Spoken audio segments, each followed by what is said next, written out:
Here's the Tatung microwave here. I believe that's how you pronounce it.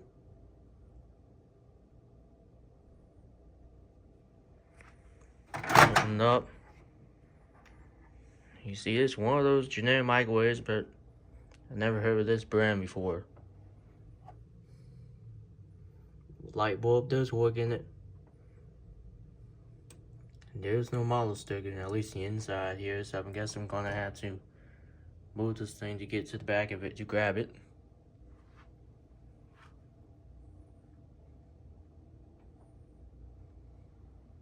I believe this is like a 700 watt or something like that. 800, somewhere around there. Anyway, here's the control for it. Or the controls for it. I don't know why I just said that out of nowhere, but I just did. It's basic controls of a microwave. So anyways, let's go ahead and test it.